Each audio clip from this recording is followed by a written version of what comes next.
मराठी पाट्यांप्रकरणी मनसे अध्यक्ष राज ठाकरेंनी खळखट्याचा इशारा दिलाय। मराठी पाट्या लावण्यास व्यापारी उत्सुक नाहीत असं त्यांनी यावेळी म्हटलंय।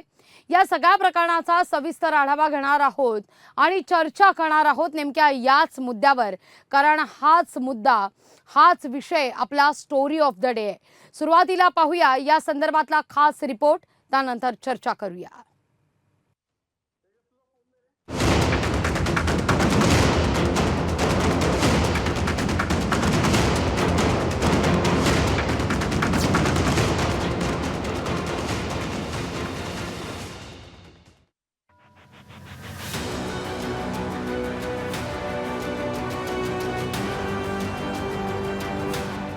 सुप्रीम कोर्टाने 25 सप्टेंबर रोजी महाराष्ट्रात येत्या 2 महिन्यात मराठी पाट्या लावण्याचे आदेश दिले होते। मात्र 2 महिने होत आल्यावरही व्यापारी मराठी पाट्या लावण्यासाठी फारसे उत्सुक नसल्याचं मनसे अध्यक्ष राज ठाकरेंनी म्हटलंय। सुप्रीम कोर्टाचे आभार मानेन की त्यांनी त्या राज्यांमध्ये त्या भाषेचा मान राखला गेला पाहिजे आणि तिथे मराठी पाट्या आल्या पाहिजेत, सगळ्या झाल्या पाहिजेत असा आदेश दिला। पण आदेश दिल्यानंतर देखील अजूनही त्या प्रकारचा उत्साह किंवा त्या प्रकारचा सरकारकडनं होताना दिसत नाही। कदाचित पुन्हा आम्हालाच हातपाय हलवावे लागतील। ज्या राज्यात आपण राहतो त्याच राज्याच्या भाषेत दुकानावरच्या पाट्या असाव्यात असा नियम आहे। मात्र महाराष्ट्रात या नियमाला काही मुठभर व्यापारी हरताळ फासतायत। सप्टेंबर अखेरीस सुप्रीम कोर्टाने या मुठभर व्यापाऱ्यांना फटकारलंही होतं। मात्र त्यानंतरही व्यापारी आडमुठेपणाने वागत असल्याचं स्पष्ट दिसतंय। मराठी पाट्यांचा मुद्दा आणि त्याच्या राजकारणावर एक नजर टाकूया। मराठी पाट्यांच्या मुद्द्याचं राजकारण। मराठी पाट्यांचा नियम 1961 पासून दुकानं आणि आस्थापनांवर मराठीत पाट्या असणं बंधनकारक। मराठीच्या मुद्द्यावर 2008 साली मनसेचं आंदोलन। 2019 साली बेंगळुरूत कन्नड भाषेत पाट्या लावणं बंधनकारक। 2020 साली तमिळनाडूत तमिळमध्ये पाट्या नसल्यास दंड आकारण्याचा नियम। इतर राज्यात त्या राज्यातील भाषांमध्ये पाट्या लावण्यास बंधनकारक असताना तिथले व्यापारी हे नियम पाळतात। मात्र महाराष्ट्रात हे नियम आणि कोर्टाचे आदेश धाब्यावर बसवले जातात। ब्युरो रिपोर्ट, लोकशाही मराठी, मुंबई।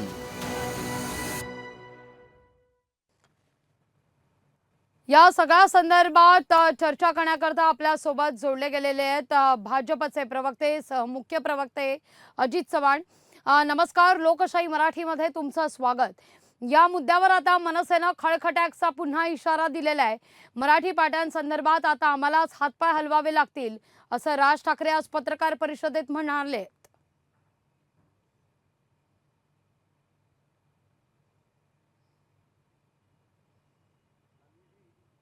अजितजी, माझा आवाज पोहोचतोय तुमच्यापर्यंत? रणवीजी, आपला आवाज माझ्यापर्यंत येतो। फक्त माझी विनंती, थोडा ऑडिओ लेवल वाढवली तर मला स्पष्टपणे ऐकायला येईल। आपला आवाज तर मला बारीकसा ऐकू येतो। अगदी। मी पीसीआर टीमला विनंती करते की त्यांनी आवाज थोडा वाढवावा। अजितजी, आता आवाज येतोय माझा व्यवस्थित?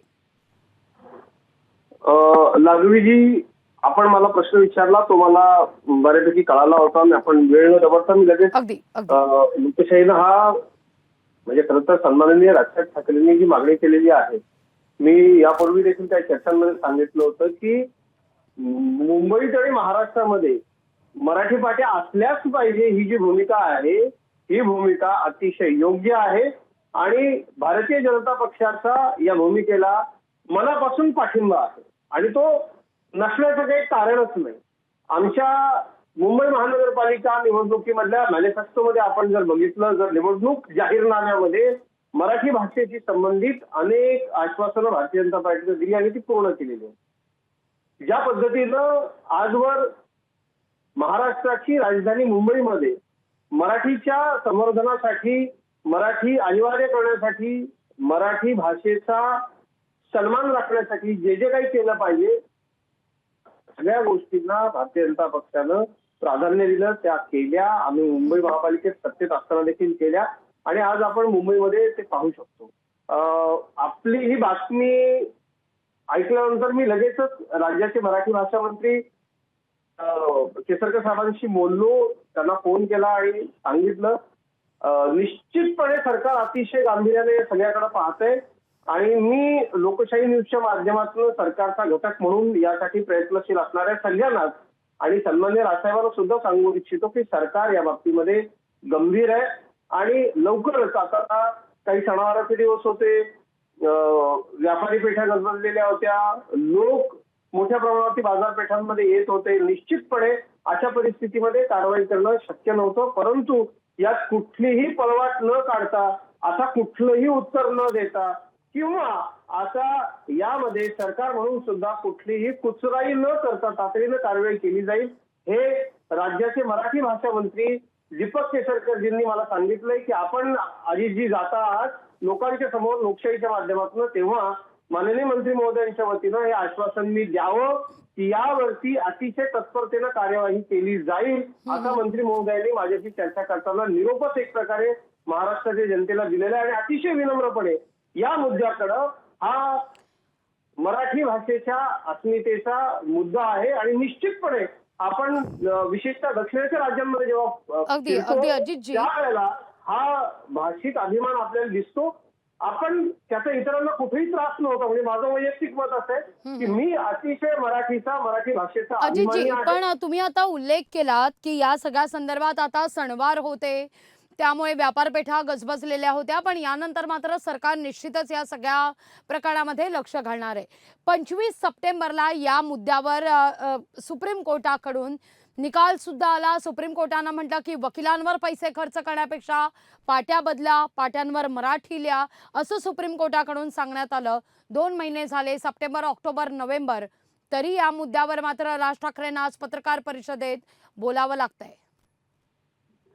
नाही लागवीजी, आपण जर मुंबईमधल्या आस्थापनांना वेळोवेळी मुंबई महानगरपालिकेमध्ये त्यांच्या परवान्याचं नूतनीकरण असतं किंवा इतर बाबी असतात, त्यावेळेला सक्षम प्राधिकृत अधिकाऱ्याला त्यांना हे दाखवून द्यावं लागतं की माझ्या दुकानावरची पाटी ही मराठी, निश्चितपणे मराठीमध्ये पाटी असलीच पाहिजे आणि आपल्याकडे त्याचे काही नियमही आहेत, त्याचं काटेकोरपणे पालनही केलं जातं. मात्र असे काही लोक आहेत, विशेषतः पश्चिम उपनगरांमध्ये असे काही लोक आहेत की ज्यांना मराठी सक्तीचं गेली 50-60 वर्ष वावड आहे. म्हणजे ते व्यवसाय महाराष्ट्रामध्ये करतात, दुकानं महाराष्ट्रात चालवतात, मोठमोठ्या व्यापारी पेठा चालवतात, पण ते मनानं महाराष्ट्रामध्ये नाही आहेत, हे सत्य आहे. आणि निश्चितपणे मला असं वाटतं की सार्वजनिक जीवनामध्ये अशा पद्धतीनं आपल्या अमराठीपणाचा अहंगंड किंवा माज घेऊन वावरणारे जे लोक आहेत त्यांच्यावरती मात्र कारवाईची वेळ निश्चितपणे कायम येते. सत्ता कोणाची असली तरी ती येते, हे मुंबईमधलं त्रिवार सत्य आहे. अनेकदा मराठी भाषा, मराठी पाट्या, अनिवार्य मराठी याच्यासाठी मी मुंबईत भांडलो आहे. मुंबईत आपल्याला भांडावं लागतं, मराठी म्हणून आपल्याला भांडावं लागतं.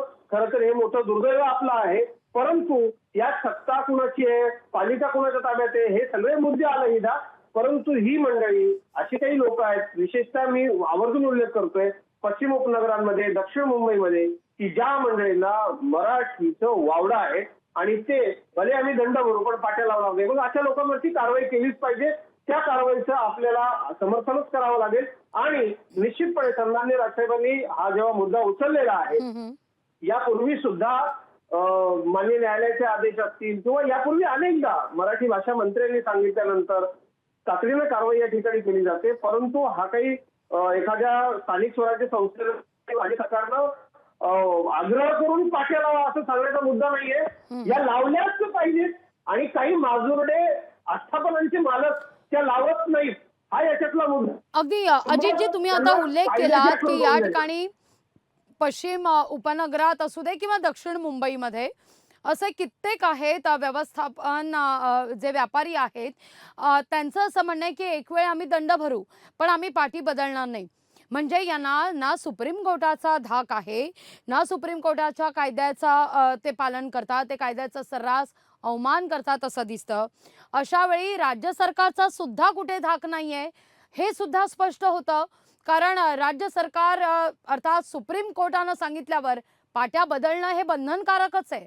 मग राज्य सरकारचा धाक हा असलाच पाहिजे. लागवीजी, आपण म्हणताय तसा राज्य सरकारचा धाक निश्चित असला पाहिजे. ही अशी मानसिकता असलेले जे लोक आहेत त्यांनी विशेषतः दक्षिण भारतामध्ये जाऊन जर अशा पद्धतीनं केलं तर ते तिथे मार खातील. किंबहुना अशा पद्धतीनं वागणाऱ्या लोकांना भाषिक अस्मितेचा अतिशय टोकाचा आग्रह असलेल्या राज्यांमध्ये मारच खावा लागतो. पण महाराष्ट्र हे सहिष्णू राज्य आहे. आपल्याकडे देशाच्या प्रत्येक गावातला माणूस मुंबईत विशेषतः आणि आता महाराष्ट्रातल्या सर्वच महानगरांमध्ये तो पोट भरायला येतो. हा नुसताच मराठी पाट्याचा मुद्दा नाहीये, तर अनेक वेळेला तरुणाईला सुद्धा खूप आक्रोश व्यक्त करावा लागतो की अनेकदा गाणी मराठी वाजवली जात नाही, मराठीतनं माहिती दिली जात नाही, मराठी माहिती पत्रकं दिली जात नाही. ही एक प्रकारची मला असं वाटतं आपण मराठी भाषिकांनी याचा आग्रह धरला पाहिजे. मुंबईमध्ये आपण एवढे लोक आहोत, महाराष्ट्राच्या प्रमुख शहरांमध्ये आपण लोक आहोत. हा आपल्या भाषेचा अभिमानाची बाब आहे आणि आपण त्या दुकानदाराला विचारलं पाहिजे की बाबा रे तुझ्या दुकानावर पाटी मराठी का नाही आहे. कारण माझ्या ज्या आस्थापना आहेत मी माझ्या आस्थापनांमध्ये अभिमानानं मराठी पाटी लावतो. परंतु ज्या लोकांना मराठीचा अभिमान नाही त्या लोकांना नुसतंच राज्य सरकारच्या कायदे आणि नियमांचा धाक असता कामा नये. तर गेली 50-60 वर्ष अशा पद्धतीनं आपल्या साहित्य संमेलनांमधून चर्चा केली जाते. आपल्या वेगवेगळ्या वर्तुळामध्ये जेव्हा आपण मराठी लोक एकत्र भेटतो तेव्हा अशी चर्चा केली जाते. पण मला असं वाटतं या निमित्तानं मला एक आग्रह करायचा आहे की आपण सगळ्यांनी सार्वजनिक ठिकाणी विशेषतः कुठलाही न्यूनगंड न बाळगता मराठीच वापरली पाहिजे, मराठी बोललं पाहिजे. जी माणसं इतर राज्यातून इथं व्यवसाय करायला आलेली आहेत, मग ती किती मोठी व्यावसायिक असू देत किंवा साधा रिक्षावाला, ऑटोवाला असू देत, टॅक्सीवाला असू देत, त्याला कळलं पाहिजे की इथं मराठीशिवाय चालत नाही, इथं मराठी बोलावं लागतं. आणि दुर्दैवानं आपण मराठी लोक मुंबईत मराठी माणसाची सुद्धा हिंदी किंवा इंग्रजीमध्ये बोलतो. मराठीचा न्यूनगंड आपल्याला टाकावा लागेल. आणि मला असं वाटतं मी राज ठाकरेंच्या भूमिकेचं स्वागत करतो की भारतीय जनता अगदी पार्टी अजितजी या सगळ्या मुद्द्यावर ज्यांनी हा विषय खरं तर लावून धरला ते मनसेचे प्रवक्ते योगेश खैरे आपल्यासोबत दूरध्वनीवरून जोडले गेलेले आहेत. अजितजी तुम्ही असेच आमच्यासोबत जोडले राहा. योगेशजी स्वागत आहे तुमचं लोकशाही मराठीमध्ये. पुन्हा एकदा राज ठाकरे यांनी या मुद्द्यावर खळखटाकचा इशारा दिलेला आहे. पण दुसरीकडे अजित चव्हाण भाजपचे प्रवक्ते असं सुद्धा म्हणतायत की या सगळ्या मुद्द्यावर लवकरात लवकर आम्ही कारवाई करू आणि निश्चितच पाट्या बदलण्यासाठी सत्ताधारी सुद्धा राज्य सरकार सुद्धा आग्रही आहे. पण मनसेकडून पुन्हा एकदा खळखटाकचा इशारा देण्यात येतोय.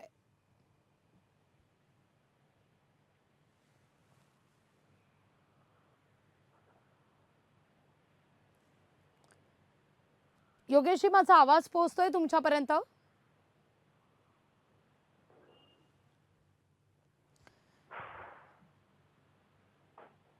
योगेशजींशी आपण पुन्हा एकदा संपर्क साधण्याचा प्रयत्न करूया. अर्थात या मुद्द्यावर आपण संवाद साधत होतो अजित चव्हाण यांच्यासोबत. अजितजी तुम्ही म्हणालात की या मुद्द्यावर तुम्ही दीपक केसरकर यांच्याशी सुद्धा चर्चा केलेली आहे. नेमकं काय बोलणं झालं तुमचं? दीपक केसरकर यांनी नेमकं काय सांगितलं, काय आश्वासन दिलं? किती दिवसात मराठी पाट्यांसंदर्भात राज्य सरकारकडून गंभीर हा मुद्दा घेऊन पावलं उचलली जातील? नाही, माननीय मंत्री महोदयांनी स्पष्टपणे सांगितलं की आपल्या सरकारची ही भूमिका आहे, सरकार मराठीचा अभिमानी आहे. आणि मी भारतीय जनता पार्टी म्हणून आमची भूमिका सांगतो.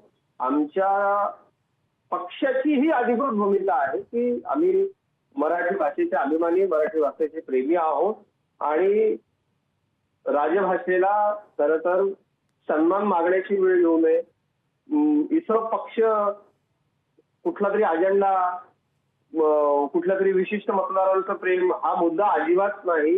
लागवीजी मी प्रामाणिकपणे सांगतो, जे लोक मराठी पाट्या लावत नाहीत किंवा त्यांचं नूतनीकरण असतं तेव्हा ते पुरावा दाखवतात आणि नंतर पुन्हा त्या पाट्या बदलून घेतात, हे यांची जी मानसिकता आहे ना, ही मानसिकता माधुरी मानसिकता आहे असं माझं स्पष्ट मत आहे.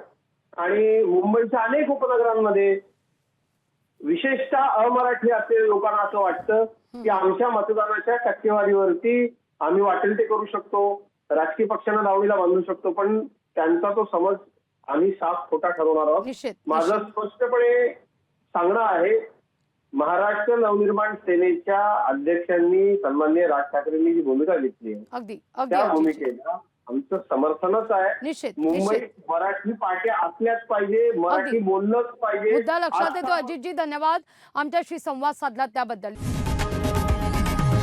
लोकशाही मराठी ऐका, पहा, जागरूक रहा.